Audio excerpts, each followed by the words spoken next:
والسلام علی رسول اللہ اما بعد۔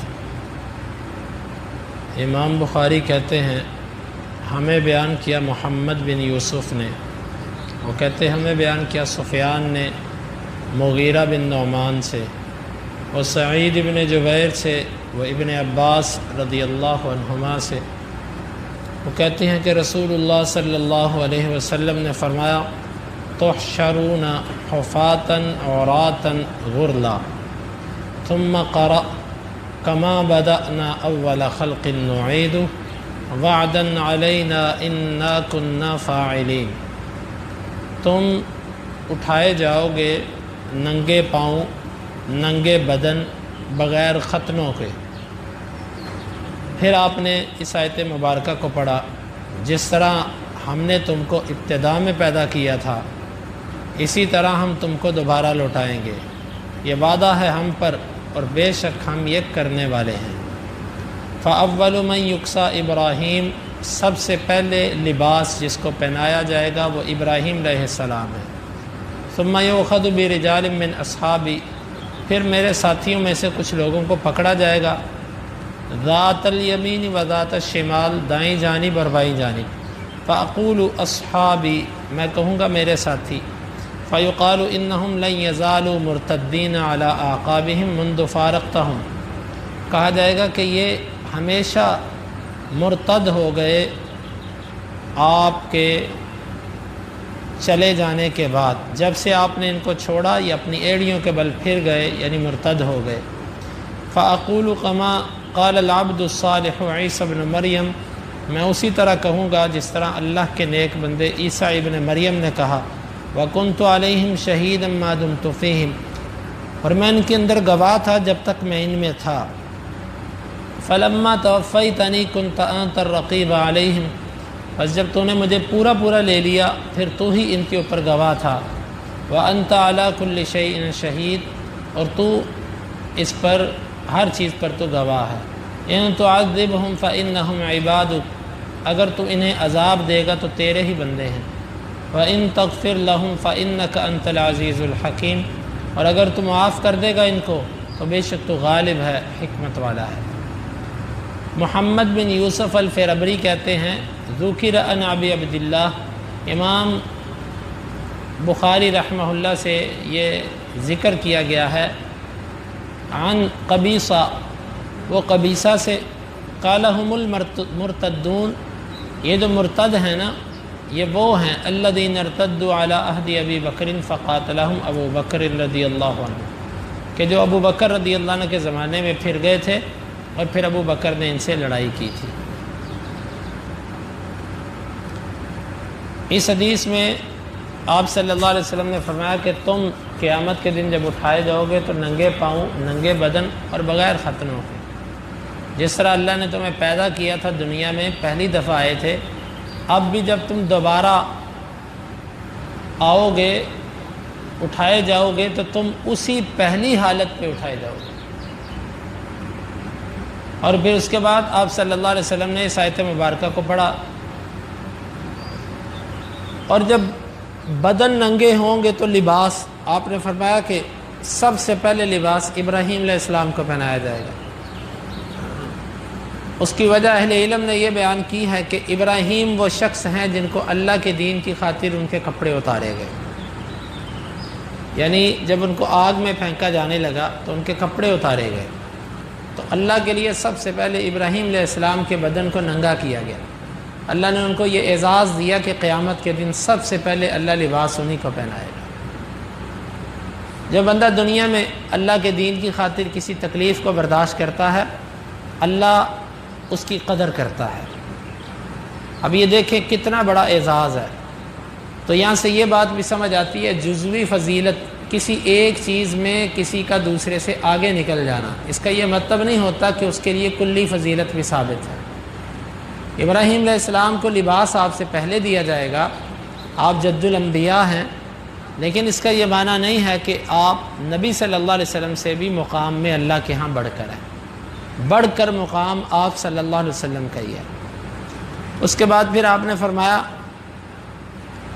کچھ لوگوں کو پکڑا جائے گا دائیں طرف سے بائیں طرف سے، ادھر سے کچھ لوگ ادھر سے کچھ لوگ، میں کہوں گا یہ تو میرے ساتھی ہیں، میرے زمانے کے لوگ ہیں، میرے صحابی ہیں۔ کہا جائے گا کہ آپ کو نہیں پتہ یہ آپ کے چلے جانے کے بعد مرتد ہو گئے تھے۔ جب یہ بات میں سنوں گا نا تو پھر میں وہی بات کہوں گا جو اللہ کے نیک بندے عیسیٰ ابن مریم نے کہی تھی، وَكُنْتُ عَلَيْهِمْ شَهِيدًا مَا دُمْتُ فِيهِمْ، اللہ جب تک میں ان میں تھا تو میں ان کے اوپر نگہبان رہا، گواہ رہا، میں دیکھتا رہا یہ کیا کرتے تھے اور کیا نہیں۔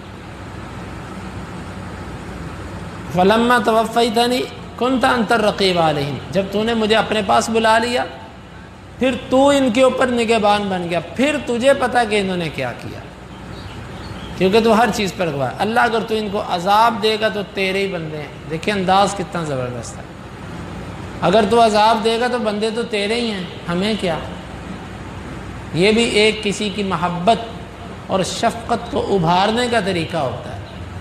جس طرح بندہ کسی کو یوں احساس دلاتا ہے یار تو اپنے بچے کو ہی مار رہا ہے، اس میں مقصد ہوتا ہے اس کے دل میں ایک ہمدردی لے کر آنا کہ یہ بچہ تیرا غیر کا تھوڑی ہے جسے تو مار رہا ہے، اللہ یہ تیرے ہی بندے ہیں، تو عذاب دے گا تو، اور اگر تو معاف کر دے تو یقیناً تو غالب اور حکمت والا ہے۔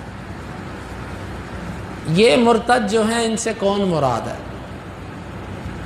اس سے وہ لوگ مراد ہیں جو اللہ کے نبی صلی اللہ علیہ وسلم کے دنیا سے چلے جانے کے بعد دین اسلام سے پھر گئے اور پھر ان کی موت بھی اسی کفر پر ہوئی، اسے مرتد کہتے ہیں۔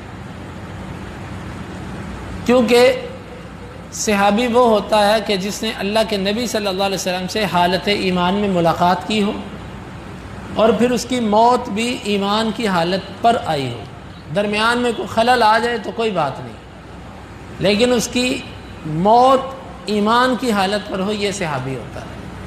اگر کوئی بندہ ایمان لایا اور اس کے بعد پھر گیا تو وہ اس سے صحابی کا نام چھن جائے گا۔ یہاں پر جو ان کو صحابی کہا گیا یہ پہلے اعتبار سے، کیونکہ اللہ کے نبی صلی اللہ علیہ وسلم کو ان کے صحابی ہونے کا پتہ تھا، ان کے مرتد ہونے کا نہیں پتہ تھا، اسی لیے آپ نے فرمایا کہ یہ میرے ساتھی ہیں، تو آپ سے کہا گیا یہ آپ کے ساتھی نہیں ہیں بلکہ یہ مرتد ہو چکے تھے۔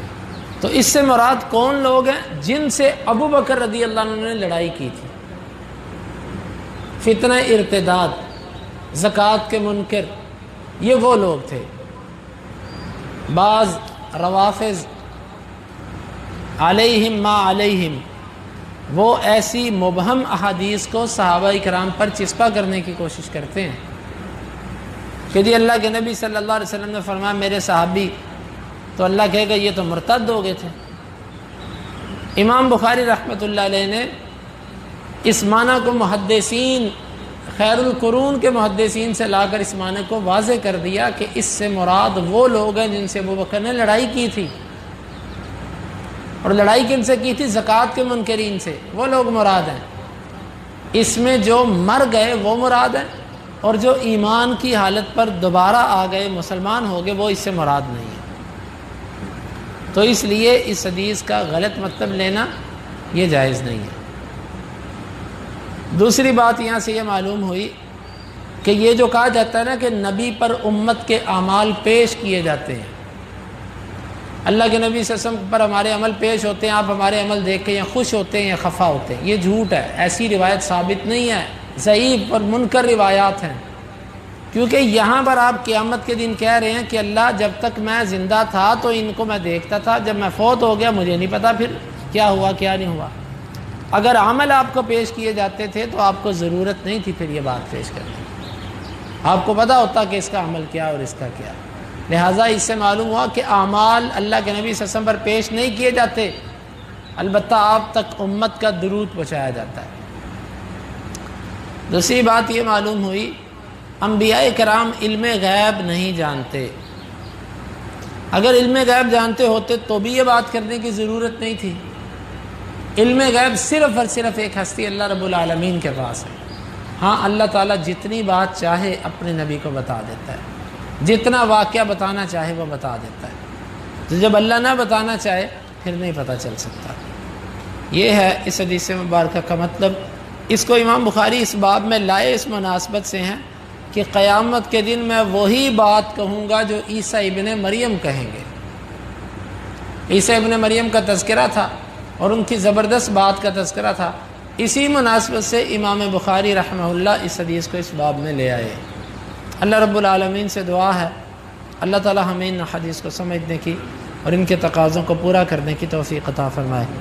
اللہم انفعنا بما علمتنا وعلمنا ما ينفعنا وزدنا علما وآخر دعوانا ان الحمد للہ رب العالمین۔ حدیث نمبر 3447۔